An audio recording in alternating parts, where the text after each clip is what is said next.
Hey y'all, yo, welcome to subscribe to my channel. You don't have to hit the notifications. Like, dislike this video. If you subscribe to this channel, I said in the past, 1 million subscribers, I will do some sort of one of those trendy, popular dances that are on the social medias at that point in time. 10 million, I will do a trendy dance, but at the location of your choice based on popular demand and such. Um, and you're welcome to comment, leave a feedback, ask questions in the comment section. If you do put something in there, I will look at them. I do look at them when I get notified that they're there, and I will do try to respond to them if I have time to respond to them. Okay. In any case, let's come down to the fact that it's about I've seen these start to seeing these commercials about Verizon, T-Mobile, AT&T about like, oh, get the iPhone 14 on us or whatever phone device on them. It's if you look closely, it's not really on them. What it is you're really just paying a monthly fee. That's all it really comes down to. You're paying a monthly fee for the phone itself. You could do a trade-in value, and it might be good depending on what phone you have. They might have a good trade-in value for that. But the thing is like you're paying for X amount of months basically. I think Verizon it's like 36 months, which is 3 years. T-Mobile is 2 years, 24 months. And I forgot what AT&T is. But in any case, it's more of a case where you're paying for the phone you're still paying for the phone full price if you're not doing a trade in. And what you really, when they're saying that's on us, they're really saying that you're not paying for the deposit. So I'm gonna do something that's a little out of the norm for my videos. I am actually gonna do a little edit here. I'm gonna go in and do a share screen basically, and then show go into each of the websites showing you that aspect. Um, so here we go.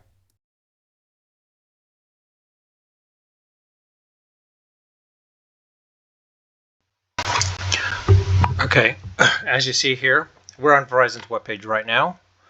Let's take a look. As you see, it says right here, iPhone 14 Pro on us, plus the Apple Watch SE, iPad, Beats Pro, etc. Basically, all that stuff.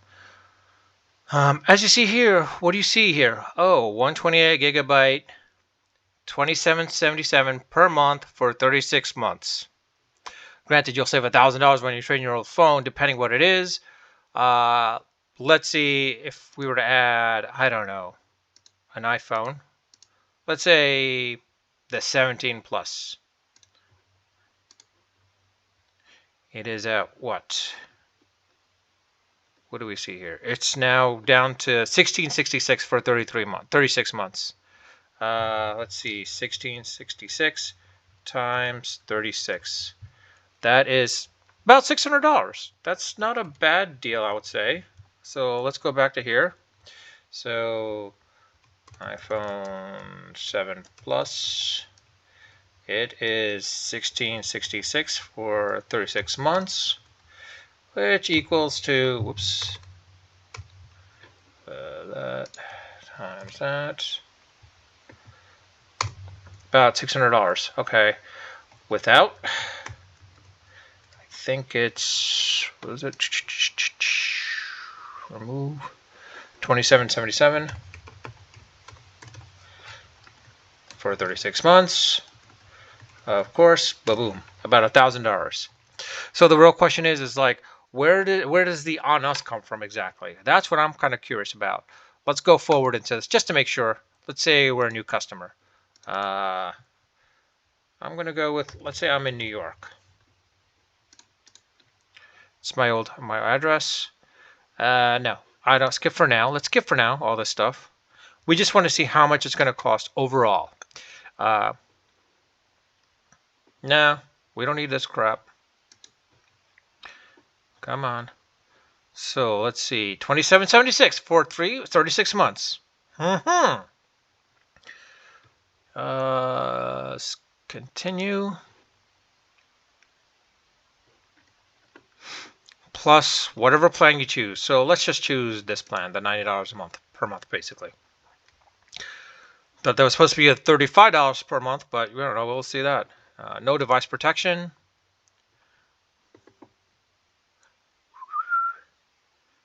And what do we have here? device payments. You'll still be making the device payment of $27.77. Oh, plus 5G, you got to pay $100 more. Interesting. Very fun, fascinating. Where you'll be paying basically $127.77 basically. Now this is interesting. I didn't know about that $100 thing, 5G or more, get more basically. But the fact is, you're still paying for the phone for 36 months, which is basically $99.99. So when they say it's on them, again, it's really comes down to basically the deposit. Now let's see what it is on T-Mobile. Oh, get an iPhone 14 on us and 4 lines for $25. Or let's go with this. Get this beyond. Unwrap iPhone 14 on us via 24 monthly bill credits when you add a line and trade an eligible device for qualified plans. Again, you're basically paying for 24 months for an iPhone 14. Let's see what an iPhone 14 here costs. The 14 Pro is $41.67, whereas iPhone 14 is $33.34 at 24 months. Let's see what this equals out to. $800. So now the 14 Pro, $41.67 at 24 months is, wow, okay, $1,000 basically. So you're paying just a little bit over it basically. So it's chances are same. It's probably the same exact thing when you trade in for a phone. Basically, they probably will give you a decent discount. I mean, it looks like it's about a $400 discount when you put in an iPhone 14. Trade in an iPhone 7, that is. Sorry. It's probably going to be the same thing with T-Mobile. I'm not sure, but honestly, I don't trust it. So, well, actually, you know what? Let's see what I get $800 for trading when you get a new line. Add a new line. Trade in, you add a new line.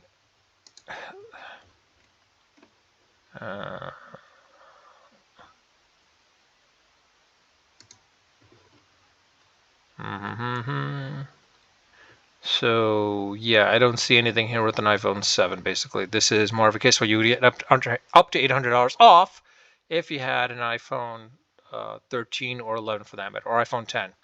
Whereas an iPhone 7 is $400 off. Pretty much the same exact thing as Verizon, basically. So, and this is probably going to be the same thing with AT&T. Of course, $27.78.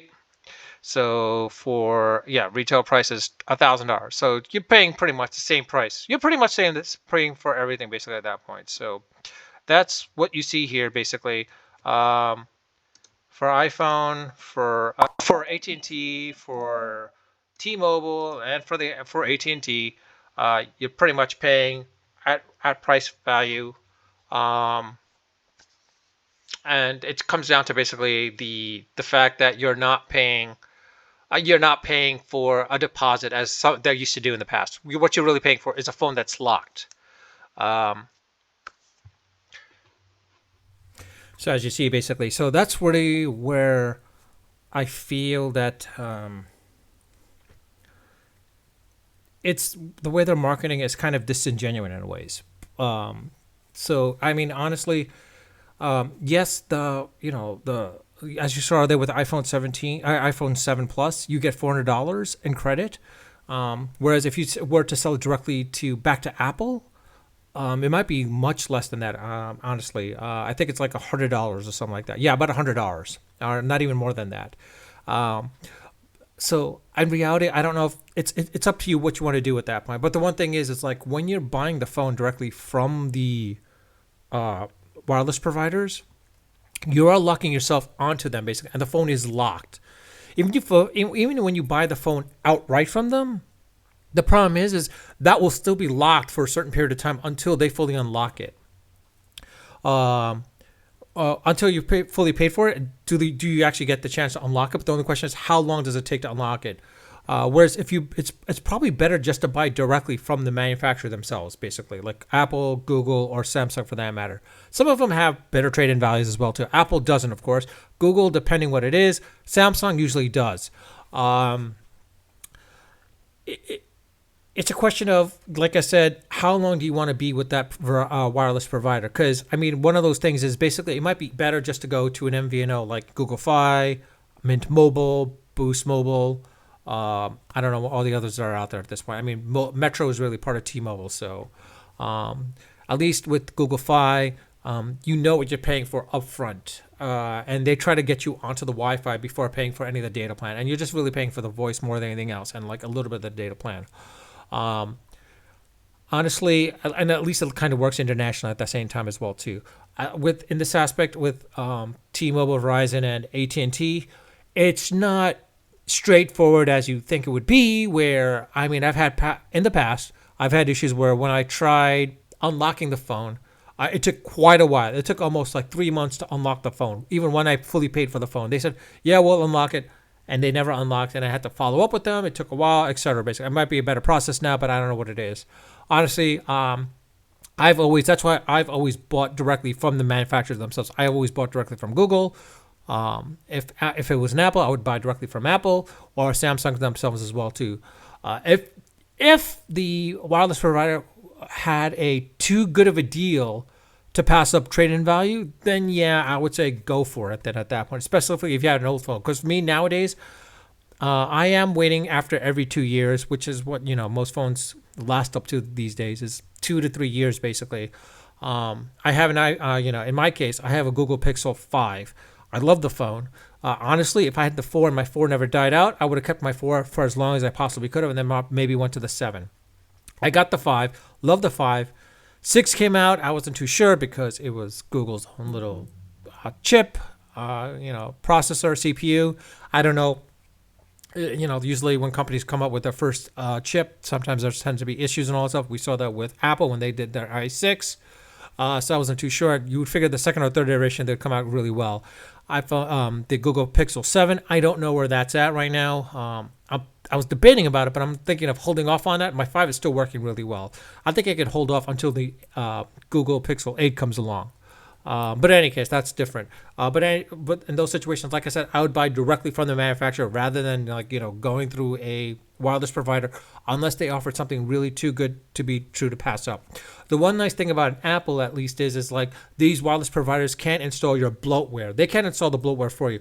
Sometimes when a wireless provider is providing that free phone, and sometimes they do provide a free phone, it's more of a case because when they're subsidizing, they're installing their bloatware onto the software, onto the device, which is most likely in this case is Android devices. They'll install their bloatware. And so if you see a phone that's relatively cheaper, way cheaper than actually buying it from the manufacturer, it means basically the reason why they're subsidizing is because, one, they're putting the bloatware on there and they're tracking everything and anything you have so that they can resell it off to whomever at that point. And you're actually agreeing for that at that point as well too. So I would say it's up to you as the consumer how you want to buy your phones and what wireless provider you want to use. A lot of them are like nowadays trying to offer other incentives like, Apple Plus, TV Plus, or Disney Plus with Hulu, ESPN Plus, or free Netflix, whatever it may be. They'll try to offer you something to incentivize you to come on board and join them basically at that point. Sometimes it works out in that situation, but the problem is like, do you want to buy the phone directly from them? That's up to you at that point. But like I said, if you're looking for a smart, small entry phone that you don't want to pay for, then go with one of the free ones that they offer. But you'll be taking a caveat of their bloatware being installed on there. If it's an iPhone, it's going to be very hard for iOS devices because Apple took strides into basically making sure the wireless provider did not install bloatware into devices to ruin the experience. Whereas other devices like, let's say, LG at the time, HTC at the time as well too, and I don't know if the Pixel is like this right now. It's a possibility. Samsung's. They will install their bloatware on there, not only the manufacturer's bloatware but their own bloatware at that point as well too, to make sure that you use it and are stuck with it and you can't uninstall it. With that, in this situation, I want to say unfiltered. In this case, not unedited. In this case, it was edited for specific reasons, but definitely unrehearsed. As you saw, basically, my case is I'll shoot it off the cuff. On the fly, kind of like a live in a way. It's basically live streaming.